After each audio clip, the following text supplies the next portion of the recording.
El libro del profeta Joel, capítulo 2, versículo 32, nos dice la palabra del Señor: «Y todo aquel que invocar el nombre de Jehová será salvo, porque en el monte de Sión y en Jerusalén habrá salvación, como ha dicho Jehová, y entre el remanente al cual él habrá llamado».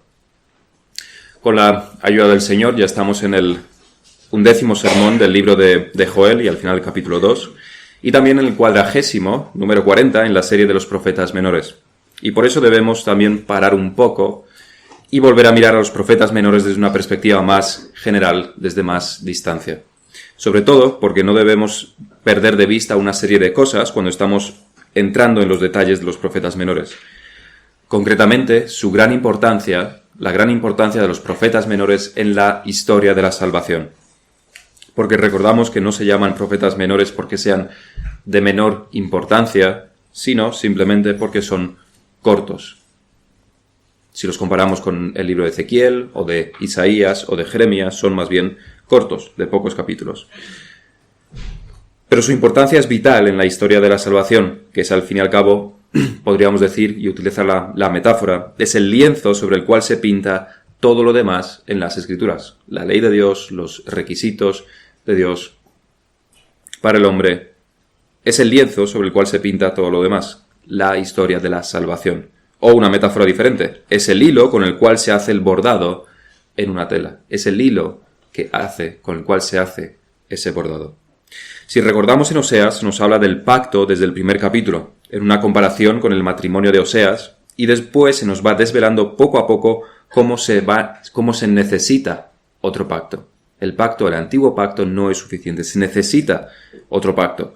Porque Israel como tal, las 10 tribus, pero representando por supuesto al Israel físico, descendientes físicos de Abraham, será desechado.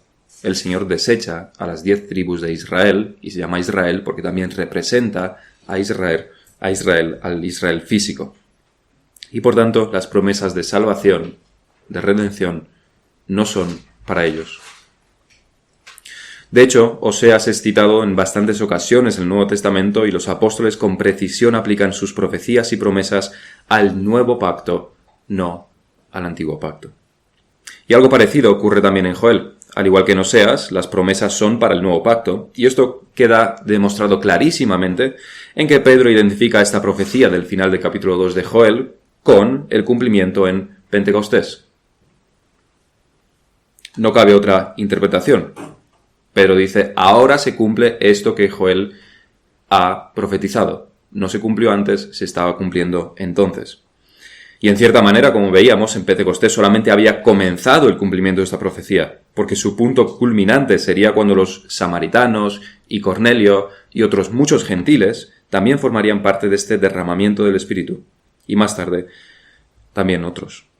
Los profetas menores no son profetas sin importancia. Primeramente por esta razón, porque son claves en la historia de la salvación y concretamente en la instauración de un mejor pacto.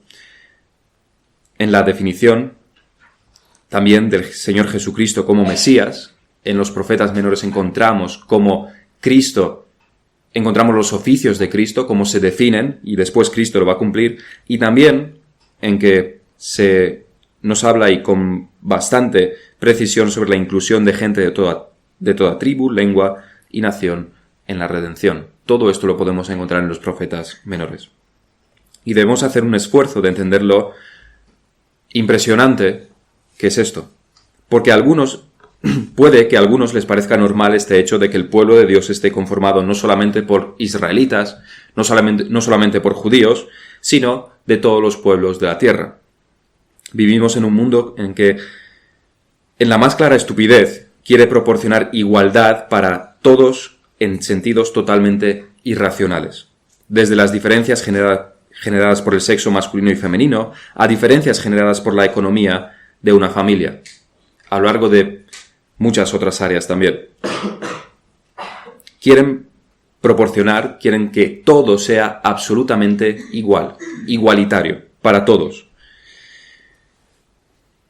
Pero la evolución, usando sus términos, probablemente ha hecho que en nuestros días los ojos ya no puedan ver diferencias, o más bien las mentes modernas ya no pueden aceptar estas diferencias. En nuestros términos, más bien, han olvidado a Dios y por tanto no pueden ver cómo Dios da dones diferentes a los hombres.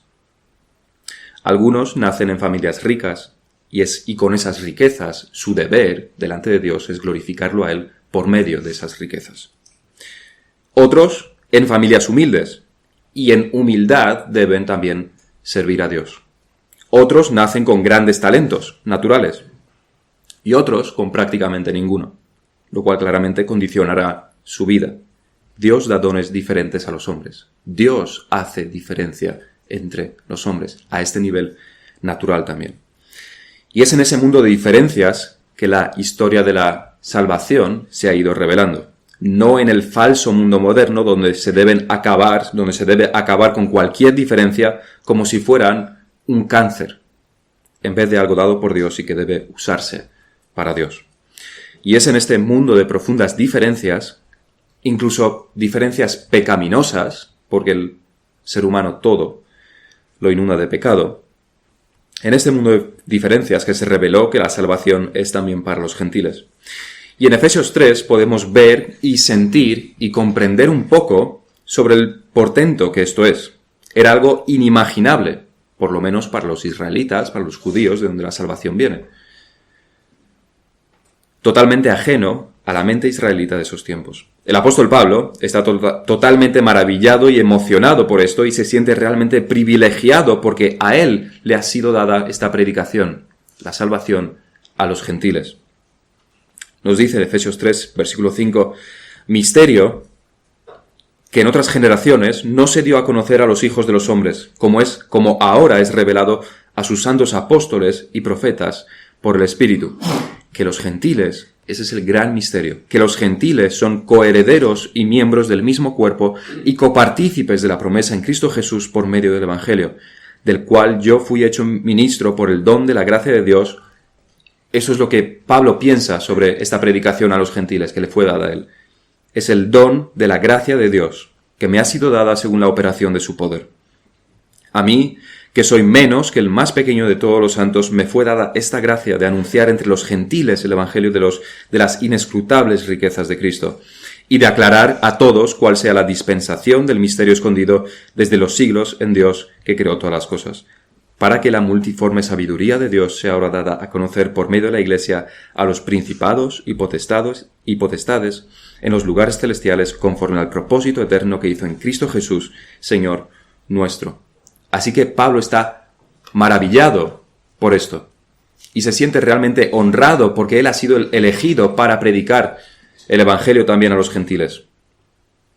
Es realmente una cosa maravillosa. Si no lo podemos comprender, debemos hacer un esfuerzo de intentar comprenderlo porque realmente es algo bastante lejano para nuestras mentes modernas. Que como decía, la apisonadora moderna quiere borrar todas las diferencias, todos somos absolutamente iguales, no hay ninguna diferencia, o más bien no debería haberlas. Pero sí las hay. Y en este mundo judío eran más patentes todavía. Así que esta es una de las cosas que vemos en los profetas menores y que son fáciles de interpretar tras leer el Nuevo Testamento, pero no tan fácil antes de leerlo. Desde luego, la gran mayoría de escribas y fariseos no llegaron jamás a esa conclusión por más que estuvieron estudiando el Antiguo Testamento y lo estudiaban bastante. Pero es debido a su incredulidad. Pero hay más elementos comunes en los profetas menores, comunes con el resto de la Biblia también. Y son los temas de juicio y arrepentimiento. Son dos temas comunes porque son temas comunes también a nuestras vidas, a nuestras experiencias particulares. Dios juzga los pecados y por medio del arrepentimiento tenemos la salvación y somos librados del juicio venidero. Eso debería ser realmente la experiencia de todo ser humano. Promesas, juicio, arrepentimiento. Son tres temas comunes y especialmente importantes en los profetas y también, por supuesto, en las Escrituras en general, no menos en el Nuevo Testamento. En el sermón de hoy vamos a pararnos a meditar solamente en este versículo 32 del capítulo 2 de Joel, un versículo que puede ser candidato a versículo más importante de Joel o por lo menos con más peso teológico. Y lo dividimos en 3 puntos. El primero, invocar el nombre de Jehová. El segundo punto, en Sión y en Jerusalén. Y el tercero, el remanente llamado. Es decir, el qué, invocar el nombre de Jehová, dónde, en Sión y en Jerusalén, y quién, el remanente llamado. ¿Qué, dónde y quién? Son las tres unidades que podemos encontrar en este texto. Y todo aquel que invocare el nombre de Jehová será salvo, porque en el monte de Sión y en Jerusalén habrá salvación, como ha dicho Jehová, y entre el remanente al cual él habrá llamado. ¿Qué, dónde y quién? Nuestro primer punto es entonces invocar el nombre de Jehová. Y debemos tener en cuenta aquí cuál es el contexto, que es uno de juicio terrible. El versículo anterior nos lo pinta de manera bastante clara.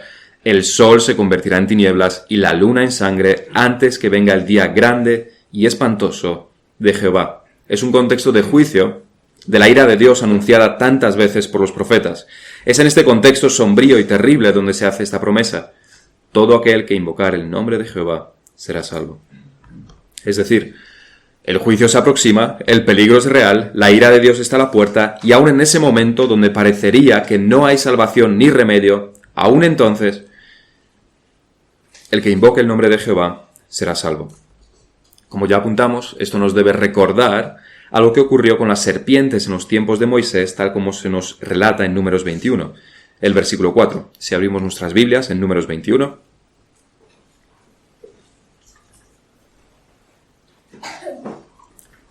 tener nuestras Biblias a mano y poder abrirlas y poder seguir la lectura también nos ayuda un poco a no dormirnos, a estar más despiertos, a estar más atentos y a enterarnos mejor. Números 21, el versículo 4. Después partieron del monte de Or, camino del Mar Rojo, para rodear la tierra de Edom, y se desanimó el pueblo por el camino. Y habló el pueblo contra Dios y contra Moisés.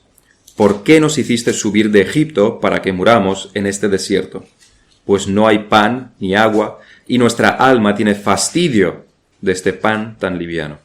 Y Jehová envió entre el pueblo serpientes ardientes que mordían al pueblo, y murió mucho pueblo de Israel. Es interesante aquí como el Señor ni siquiera se para a hablar con ellos, a llamarlos al arrepentimiento o a anunciar el juicio, sino que directamente ejecuta el juicio. Entonces, versículo 7, el pueblo vino a Moisés y dijo: hemos pecado por haber hablado contra Jehová y contra ti. Ruega a Jehová que quite de nosotros estas serpientes. Y Moisés oró por el pueblo. Y Jehová dijo a Moisés: hazte una serpiente ardiente y ponla sobre una asta, y cualquiera que fuere mordido y mirare a ella, vivirá. Y Moisés hizo una serpiente de bronce y la puso sobre una asta, y cuando alguna serpiente mordía a alguno, miraba a la serpiente de bronce y vivía.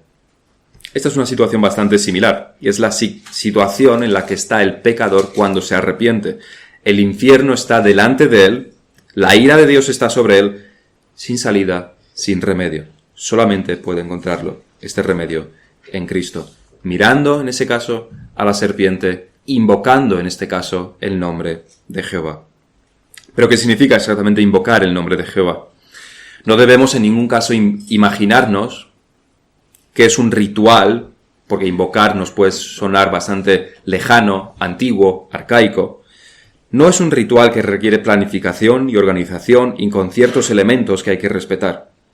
Es más bien parecido a lo que significa mirar en este relato de la serpiente de bronce. Es algo tan simple como mirar. Es algo tan simple en este caso como clamar: Dios mío, ten misericordia de mí. Como tantas veces leemos en las Escrituras. En el Salmo 116 tenemos un buen ejemplo de esto. Salmo 116 nos dice: amo a Jehová, pues ha oído mi voz y mis súplicas, porque ha inclinado a mí su oído, por tanto le invocaré en todos mis días. Me rodearon ligaduras de muerte, me encontraron las angustias del Seol, angustia y dolor había yo hallado. Entonces invoqué el nombre de Jehová, diciendo: oh Jehová, libra ahora mi alma. Clemente es Jehová y justo, sí, misericordioso es nuestro Dios. Ahora bien, lo que significa es muy simple: pedir el perdón, pedirle perdón a Dios, confesarse delante de Dios, clamar por la salvación que se encuentra solamente en Dios por medio de Jesucristo. Pero, aunque esto es lo que significa, y es simple, tiene muchas otras implicaciones. En este mismo Salmo, el 116, continúa el versículo 9, andaré, esto es después de invocar el nombre de Dios, andaré delante de Jehová en la tierra de los vivientes. Creí, por tanto hablé, estando afligido en gran manera. Y más tarde, versículos 13 y 14, tomaré la copa de salvación e invocaré el nombre de Jehová. Y como resultado, como implicación, ahora pagaré mis votos a Jehová delante de todo su pueblo. Y el pensamiento se repite en los versículos 17 y 19. Te ofreceré sacrificio de alabanza e invocaré el nombre de Jehová. Van juntos. Implica también esto. Te ofreceré sacrificio de alabanza. A Jehová pagaré ahora mis votos delante de todo su pueblo, en los atrios de la casa de Jehová, en medio de ti, oh Jerusalén. Podemos de este salmo deducir unas cuantas implicaciones de lo que invocar el nombre de Jehová es. La primera, en el versículo 9, es que el que invoca a Jehová andará delante de él el resto de su vida. Dios le salva, le libra de la muerte en este caso, por tanto, vivirá para Dios, que no significa otra cosa que busca agradarle en todo, cumpliendo con lo que Dios requiere, con su ley, con sus mandatos. Ese es el primer punto, pero no el primero en orden cronológico. El que sería primero en orden cronológico es lo que leemos en el versículo 10. Creí, por tanto, hablé. En orden cronológico, esta es la primera implicación. Quien invoca, quien habla, quien invoca al nombre del Señor, cree, tiene fe. Esto lo corrobora el apóstol Pablo en Romanos 10. ¿Cómo pues invocarán a aquel en el cual no han creído? ¿Y cómo creerán en aquel de quien no han oído? ¿Y cómo oirán sin haber quien les predique? ¿Cómo, se pregunta Pablo, cómo pueden invocar el nombre del Señor sin haber creído? Es imposible, nos dice. Y para creer, se debe escuchar la predicación del Evangelio. Y notemos aquí el paso que hemos hecho de invocar el nombre de Jehová a invocar el nombre del Señor. En la Septuaginta, la traducción al griego del Antiguo Testamento, Jehová es traducido como Señor. Y en el griego del Nuevo Testamento, cuando Pablo cita este texto de Joel, dice invocar el nombre del Señor. Es griego. Esta es una de las obras de la providencia de Dios más importantes porque de esta manera prácticamente natural, completamente natural, llegamos a la conclusión de que Jehová en el Antiguo Testamento es Cristo, el Señor en el Nuevo Testamento. Jehová del Antiguo Testamento es Cristo. Es desde luego cierto que en este pasaje, en Romanos 10, Pablo está hablando sobre la predicación del Evangelio, sobre predicar a Cristo en particular. Claramente en Romanos 10, 9 dice, si confesares con tu boca que Jesús es el Señor y creyeres en tu corazón que Dios le levantó a los muertos, serás salvo. Y entonces este invocar el nombre de Jehová de Joel se convierte en invocar el nombre del Señor. El Señor siendo Cristo. Unos versículos antes. Pero para no desviarnos más, esta es la primera implicación en orden cronológico. Quien invoca el nombre del Señor tiene que creer primeramente. Creí y por tanto hablé. Creí y por tanto invoqué al nombre del Señor. Por supuesto que al mismo tiempo que se tiene la verdadera fe, también se tiene el arrepentimiento. Y ambas se evidencian en un deseo de vivir conforme a los mandamientos y mandatos de Dios. Es lo que leíamos en Salmo 116. Y a Jehová pagaré ahora mis votos. Andaré delante de Jehová. Pero más directo es lo que Pablo dice en 2 de Timoteo 2:19. Pero el fundamento de Dios está firme, teniendo este sello. Conoce el Señor a los que son suyos, y apártese de iniquidad todo aquel que invoca el nombre de Cristo. En este versículo declara con total claridad que el que quiera invocar al nombre del Señor debe vivir una vida santa delante de Él, como también veíamos en el Salmo 116, y lo cual es totalmente lógico. No es lógico que uno que dice creer siga viviendo en pecado. No es lógico invocar el nombre del Señor, pero vivir como un pagano, sin la ley del Señor. Eso no es lógico. Lo lógico es que si invocas el nombre del Señor, vivas una vida tal como el Señor pide, requiere. Y relacionando esto también con lo que decíamos antes, en este versículo ya no solo podemos deducir, aunque deducir con toda certeza, como en Romanos 10, que el Señor es Cristo, es decir, Jehová, sino que aquí directamente Pablo reemplaza Señor por Cristo, todo aquel que invoca el nombre y no dice de Jehová, no dice del Señor. Invoca el nombre de Cristo. Es una referencia directa a este versículo 32 del segundo capítulo de Joel, pero lo reemplaza por Cristo. El que invoca el nombre de Cristo. Es en estos ejemplos y en muchos otros donde vemos también la completa divinidad de Cristo, siendo, en este caso, Jehová. Cristo es el Jehová del Antiguo Testamento, el Jehová de Joel 2:32. Por último, en este punto, debemos de nuevo remarcar las palabras todo aquel. Lo dice Pablo en 2 de Timoteo, lo dice Joel en 2:32, y también Pablo en Romanos 10, todo aquel. Al igual que en versículos anteriores sobre el derramamiento del Espíritu, aquí también se nos da este indicio de la inclusión de los gentiles en el plan de la salvación. Todo aquel. No solamente judíos, no solamente israelitas, sino hombres y mujeres de toda tribu, lengua y nación. Todo aquel. No hay nada que haga que por tema de raza, por tema de lengua, por tema de cualquier otra cosa, de punto geográfico, no puedas ser salvo. Todo aquel que invoque el nombre del Señor. Nuestro segundo punto es en Sión y en Jerusalén. ¿El dónde? El versículo dice, y todo aquel que invocar el nombre de Jehová será salvo, porque en el monte de Sión y en Jerusalén habrá salvación, como ha dicho Jehová. Hemos visto el qué, que es invocar el nombre del Señor. Ahora vemos el dónde. Primeramente debemos remarcar que para los judíos o israelitas, leyendo el libro de Joel, aunque puede que no entendieran mucho de la profecía, este versículo les daba esperanza de que Israel no sería completamente destruido, que no ocurriría como con las 10 tribus del norte por lo menos, sino que Jerusalén seguiría existiendo y seguiría siendo central en la salvación. Recordemos que el contexto es uno de terrible juicio y de la ira de Dios. Y ellos acababan de pasar por el terrible juicio de las langostas que consumieron todas sus cosechas, todos sus víveres, y se les anunciaba un juicio bastante peor. Pero de este versículo pueden tomar esperanza. Dios sigue ofreciendo la salvación, por lo tanto no serán completamente destruidos, y además Jerusalén seguiría siendo central en este plan de la salvación. Por supuesto, el cumplimiento de la profecía no se adecuaría del todo a lo que los judíos esperaban. Desde luego no a lo que los sacerdotes y fariseos y prácticamente todo el pueblo judío se esperaba cuando Cristo se encarnó, cuando estuvo en la tierra. Lo que esperaban es que Jerusalén fuera la capital del mundo, que el Mesías sometiera a todos los pueblos del mundo, similar a las victorias del rey David sobre los filisteos y demás pueblos, y venciera al imperio romano que los dominaba. Y que el centro de las operaciones fuera Jerusalén, como también en tiempos de David. Es decir, lo que ellos esperaban prácticamente era un David más grande. Pero el cumplimiento de la profecía, la realidad fue bien distinta. El Mesías sí vino. El Mesías sí conquistó. El Mesías sí venció en Jerusalén. Pero ni el enemigo fue quien ellos esperaban, ni el Mesías fue quien ellos esperaban, ni los amigos fueron quienes ellos se esperaban.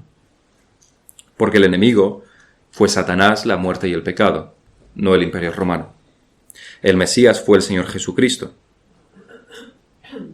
Y los amigos no fueron ellos, los escribas y fariseos, sino, si lo podemos decir sin que seamos demasiado frívolos, sino que los amigos fueron los publicanos y las prostitutas. Desde Jerusalén vino la salvación, pero esta salvación no comenzó con derramarse sangre romana, de centuriones y gobernadores romanos, sino que comenzó en el derramamiento de la sangre del propio Mesías y terminó con su resurrección. ¿Vino de Jerusalén la salvación? La respuesta es que sí, porque ahí Cristo se ofreció en sacrificio por nuestros pecados, ahí dio su vida por los pecadores, ahí resucitó de los muertos, en la ciudad de Jerusalén. Pero también hay una segunda parte. El Señor Jesucristo completó la obra de redención en Jerusalén y es desde Jerusalén que el Evangelio comenzó a ser predicado. Pero ese también fue el final de la Jerusalén terrenal. Como una leña, como un trozo de madera, como un tronco que arde, a medida que cumple su objetivo, también se desgasta y finalmente desaparece. En Jerusalén se completó la obra de Cristo y comenzó la predicación de la palabra, y a partir de ese momento desapareció completamente del mapa de la salvación. Cumplió con su objetivo, se desgastó, se consumió, desapareció del mapa de la salvación. De hecho, en cierta manera, la ciudad se convirtió en enemiga de la salvación, enemiga del pueblo de Dios. Pero más que eso, perdió completamente su importancia. Pero igual que hay un pueblo de Israel físico y otro espiritual, debemos también saber que hay una ciudad Jerusalén material, física, y otra espiritual. Pablo nos lo enseña en Gálatas 4. Porque Agar, 4:25, porque Agar es el monte Sinaí en Arabia y corresponde a la Jerusalén actual, pues ésta, junto con sus hijos, está en esclavitud. Esa es la Jerusalén física. Mas la Jerusalén de arriba, la cual es madre de todos nosotros, es libre. Una nación física, el pueblo de Israel, descendientes físicos de Abraham, tiene una ciudad física, una capital física, Jerusalén, la que queda al este del mar Mediterráneo. Israel y Judá tuvieron a Jerusalén, y un pueblo espiritual tiene también una ciudad espiritual, nos dice Pablo, la Jerusalén de arriba. Esta Jerusalén es nuestra ciudad, ella, dice Pablo, es la madre de todos nosotros. Por lo cual debemos despreciar por completo esa falsa teología que dice que Israel será restaurado, el templo reconstruido y que todo se centrará en Jerusalén, la Jerusalén del Oriente Próximo, la del este del mar Mediterráneo, la del Estado de Israel, fundado en 1948. Y podemos estar en contra o a favor de las continuas guerras y de la creación del Estado israelí, siempre y cuando tengamos en cuenta que no tiene absolutamente nada que ver con el cristianismo. No tiene nada que ver con la salvación. Nada que ver con los tiempos del fin. A donde nosotros debemos mirar no es a una ciudad que queda al este del mar Mediterráneo, sino a una que queda más bien arriba, en los cielos. La Jerusalén de arriba. Esta es la ciudad eterna. En esta ciudad siempre hay salvación hasta el fin de los tiempos. En esta ciudad está la presencia de Dios y estará perpetuamente. Porque en el monte de Sión y en Jerusalén habrá salvación, como ha dicho Jehová.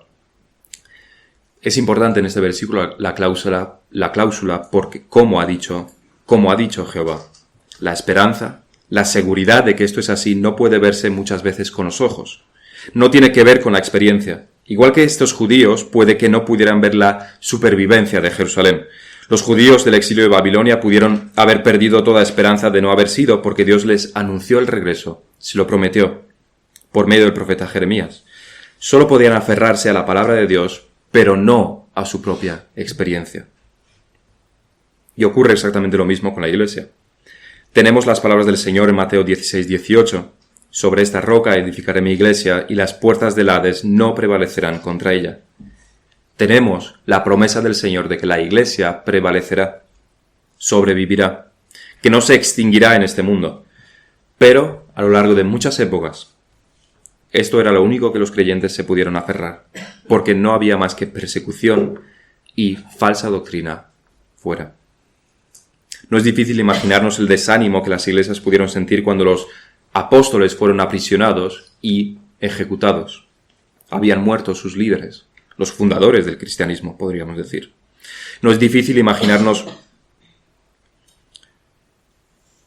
tampoco la contrariedad, la dificultad de Atanasio confiando en este versículo cuando fue exiliado por defender la Trinidad frente a la mayoría que negaba esta Trinidad. Nos resulta bastante fácil imaginarnos la dificultad de Atanasio, yendo en contra de la gran mayoría del cristianismo y exiliado, echado fuera del imperio. Nos es fácil también imaginarnos cómo los reformadores esto era lo único a lo que se podían aferrar, conociendo el poder prácticamente absoluto de la Iglesia Católica Romana que buscaba aplastarlos y terminar con sus vidas, y en muchas ocasiones lo conseguían. La experiencia les decía una cosa, la palabra de Dios les decía otra, y confiaron en la palabra de Dios.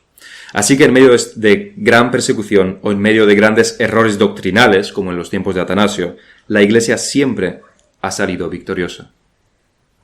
Cristo siempre ha mantenido a su Iglesia. Y hay un sentido en el cual la Iglesia jamás ha perdido una batalla. Porque jamás un elegido ha sido atrapado en las garras del diablo y hecho un hijo del infierno. Jamás un convertido, un verdadero hijo de Dios, se ha perdido. Jamás. Jamás Cristo ha abandonado a ninguna de sus ovejas. Así que a lo largo de los siglos la Iglesia no ha tenido más que victorias. Siempre un hijo de las tinieblas ha venido a ser un hijo de la luz, y nunca al revés. Siempre ha habido conversiones y nunca desconversiones. Y puede que por eso el Señor Jesucristo mencione las puertas del Hades aquí. Las puertas del Hades no son un arma del infierno. La imagen es más bien que la Iglesia está asediando. Es la Iglesia la que está atacando al Hades. La Iglesia está a la ofensiva rescatando almas del Hades. Y nunca ha habido bajas en el ejército de Dios. Siempre, siempre ha habido victorias sobre el Hades. Siempre. Nos dice Calvino: el profeta nos invita a considerar a Dios antes que a nuestro propio estado, porque ciertamente cuando creemos lo que ven nuestros ojos, no podemos sino pensar a veces que se acabó todo para la Iglesia. Y cuando creemos que las enfermedades de la Iglesia son incurables, nuestros corazones desfallecen, a menos que las promesas de Dios vengan a nuestras mentes. Enraicémonos en esta promesa, y nunca dudemos de que el Señor hará aquello que ha declarado. Quizás sea más difícil para nosotros saber lo que Calvino estaba diciendo, pero eran bastante pocos en sus tiempos, y la Iglesia Católica Romana era bastante fuerte y con poder prácticamente absoluto. Mataba, condenaba a la hoguera a quien quisiera, y no había nada que la pudiese parar. Lo cual, esto también nos introduce a nuestro tercer punto. Hemos visto el qué, invocar el nombre de Jehová, invocar el nombre de Cristo. Hemos visto el dónde, en Jerusalén, pero la Jerusalén de arriba. Y ahora vamos a ver el quién, que es el remanente llamado. Nuestro tercer punto, el remanente llamado. Decíamos antes que este versículo traería esperanza a los israelitas. Jerusalén seguiría existiendo, seguiría siendo importante en la salvación. Pero también hay una parte en este versículo que les haría sentir bastante incómodos o frustrados, o sería un golpe bastante duro para ellos, desanimados en cierto sentido. O por lo menos les traería cierta amargura en medio de todas estas promesas. Porque el versículo dice: será salvo entre el remanente al cual él habrá llamado. Si uno lo lee con detenimiento, se va a dar cuenta de una realidad bastante amarga, por lo menos para los judíos. El versículo es positivo, pero hay aquí una nota grave. No todos los judíos serán salvos. Es más, pocos israelitas serán salvos. Solo un remanente lo será. Y esto es así en el sentido primario del exilio babilónico. Muchos murieron, muchos fueron deportados, y solo unos pocos volvieron. Pero también se refiere al sentido espiritual, como bien lo interpreta Pablo más tarde en Romanos 9. En Isaías 10:22 el profeta nos dice: porque si tu pueblo Israel fuere como las arenas del mar, el remanente de él volverá. La destrucción acordada reposará justicia. Solamente el remanente volverá. Y esto, que claramente su aplicación primaria es el exilio, el apóstol Pablo lo coge y lo aplica a la salvación en términos espirituales en Romanos 9:27. También Isaías clama, tocante a Israel: si fuera el número de los hijos de Israel como la arena del mar, tan solo el remanente será salvo. Una pequeña parte de esta gran multitud, solamente una pequeña parte será salva. Y eso es en el contexto de la salvación, y más aún de la reprobación de Dios también. Se nos habla en este versículo 9 de Romanos como Dios echó fuera, aborreció a Esaú. Es un contexto también de reprobación. La gran mayoría de israelitas, de judíos, serían reprobados. Pocos judíos serían salvos, y son pocos con respecto al pueblo judío, y también pocos con respecto a la cantidad de gentiles que serían salvos. Y esto lo vemos ejemplificado en la predicación de Pablo a lo largo del libro de Hechos. Siempre que Pablo predica, y comienza siempre en las sinagogas, y lo hace aposta, pero casi siempre, prácticamente siempre, muchos gentiles se convierten, y algún judío también. pero solamente alguno. Pocos, de vez en cuando. Prácticamente siempre la misma dinámica la podemos encontrar en el libro de los Hechos. Es el cumplimiento de esta profecía. Pero el principio que aquí encontramos puede también ser aplicado al estado de la iglesia verdadera en medio de tantas iglesias falsas. Así es como Calvino también lo aplicó, diciendo: cuando hablamos de la salvación de la iglesia, no deberíamos meter en el mismo saco, en la misma categoría, a todos aquellos que profesan ser hijos de Dios, porque vemos que difícilmente 1 entre 100 adora a Dios en verdad y sin hipocresía, porque la mayoría abusan de su nombre. Y vemos en este día cuán deshonesta es la presunción de los papistas, pensando que la iglesia de Dios está en medio de ellos, y nos vejan porque somos pocos. Y dicen: ¿puede Dios haber abandonado a tanta gente a quien el evangelio ha sido predicado? Esto es a lo que ellos se aferraban, los católicos se aferraban. ¿Somos tantos? ¿Puede Dios abandonar a tantos que somos nosotros en la iglesia católica? ¿A tantos? ¿Y vosotros que sois pocos podéis tener razón? Y la respuesta de Calvino y nuestra es que esto ya ocurrió en el pasado con los israelitas. ¿Solo unos pocos de los israelitas serían salvos? Sí, la respuesta es que sí. Eso es lo que nos dice la palabra en repetidas ocasiones. ¿Puede ser que Dios haya abandonado a tantos católicos excluyéndolos de la salvación? Sí, la respuesta es que sí. Pero no es que Dios los haya abandonado, sino que ellos más bien han abandonado a Dios. Es tergiversar un poco el sentido de las palabras, tal como los católicos lo ponían. ¿Puede ser que tantos millones de personas estén equivocadas? Sí, ya ocurrió con Israel, con los judíos. Los números no son un argumento válido. De hecho, podría usarse en su contra. El verdadero pueblo de Dios siempre ha sido poco. La puerta es estrecha, el camino es angosto, siempre pocos. Y esto no nos es difícil aceptarlo con respecto a los católicos, esos inconversos hipócritas que rezan a los santos y tienen a la Virgen María por encima del Señor Jesucristo, como vemos en sus catedrales. No nos es tan difícil aceptarlo. No nos genera ninguna dificultad pensar que serán todos condenados por estos hechos. Sí nos genera más dificultad aceptar que tantas iglesias evangélicas están también en el error. Porque la gran mayoría de los que estamos aquí venimos de iglesias, de ese tipo de iglesias. Y tenemos conocidos en esas iglesias. Y son muchas iglesias. Pero eso, como decíamos, no es un argumento válido.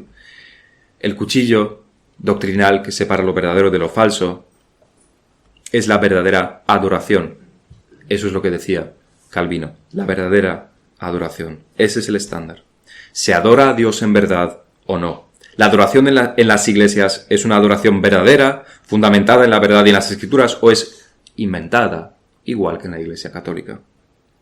El número no es un argumento válido, como veíamos. No lo fue en Israel en tiempos de Elías. No lo fue en los tiempos del Señor ni en de los demás profetas. No lo fue en tiempos de Atanasio ni en los tiempos de los reformadores. Y no lo es tampoco ahora. Más bien, como decíamos, todo lo contrario. En el mismo espíritu de Pablo podemos y debemos desear la salvación de estas iglesias de donde hemos salido y de las cuales conocemos a tantas personas. Pero al igual que Pablo, debemos saber que de no cambiar la adoración falsa por la verdadera en estas iglesias, en su conjunto son iglesias falsas. Las debemos considerar iglesias falsas. Pablo amaba de todo corazón a los suyos, a los de su pueblo, a los judíos. Pero eso no le impedía decir que si no creían en el Señor Jesucristo, si no venían a adorar a Dios como debían, según lo que Dios requería, que era la fe en Jesucristo, entre otras cosas, no iban a ser salvos, estaban condenados.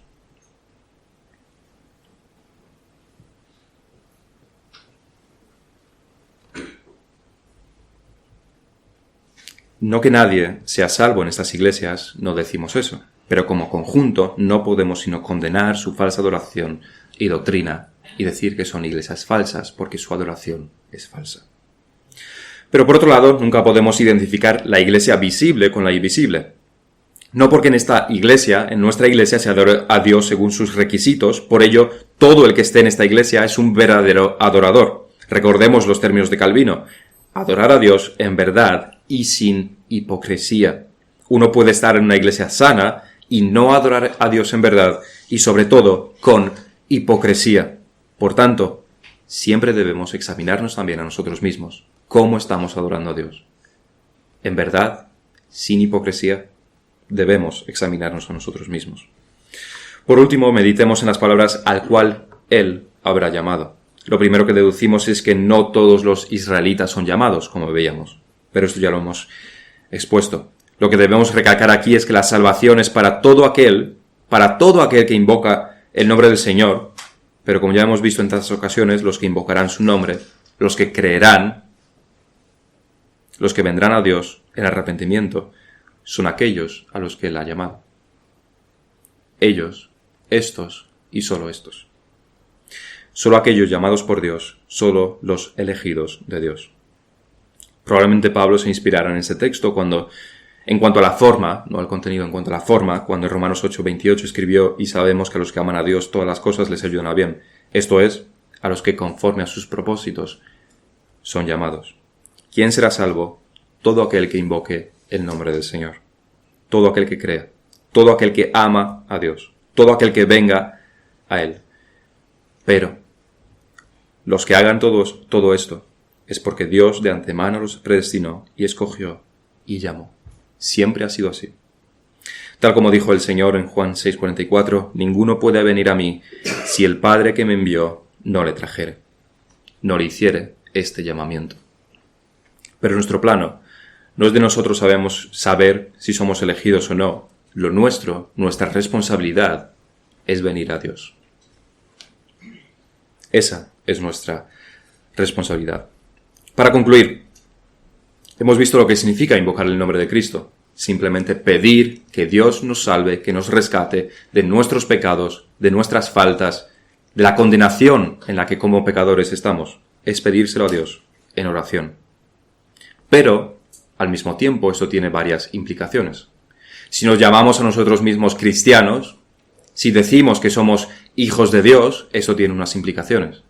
Y una de las implicaciones, como veíamos, es ese deseo ferviente de vivir delante de Dios como a Él le agrada, cumpliendo su ley, cumpliendo sus mandatos, cumpliendo con aquello que Él requiere. Solamente los que hagan esto son los que verdaderamente han invocado el nombre de Dios, el nombre del Señor. En segundo lugar, debemos también ser optimistas, como veíamos, sobre la Iglesia.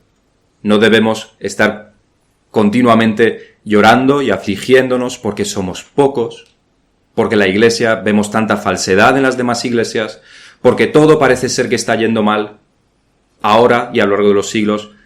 Más bien, lo que las Escrituras nos enseñan es que debemos ser optimistas. Las puertas del Hades no prevalecerán contra la Iglesia. Siempre la Iglesia siempre es victoriosa. Y batalla tras batalla siempre es victoriosa en el plano espiritual. Siempre hay nuevos convertidos y nunca un hijo de Dios se pierde. Siempre la Iglesia gana al diablo. En tercer lugar, también sobre la verdadera adoración. Estamos en una iglesia donde tratamos, tal como también nos enseñan las Escrituras, tal como nos han enseñado los reformados a lo largo de tantos siglos, intentamos adorar a Dios en verdad. Pero eso lo hacemos como conjunto, como iglesia. La pregunta es, en nuestros corazones, ¿adoramos también al Señor en verdad? ¿Lo adoramos con sinceridad? ¿Creemos, como decía Pablo, de todo corazón que Cristo es el Señor? ¿Lo hacemos en verdad o lo hacemos en falsedad? ¿Lo hacemos en mentira? ¿Lo hacemos con hipocresía? En todo esto debemos meditar. Vamos a terminar en oración.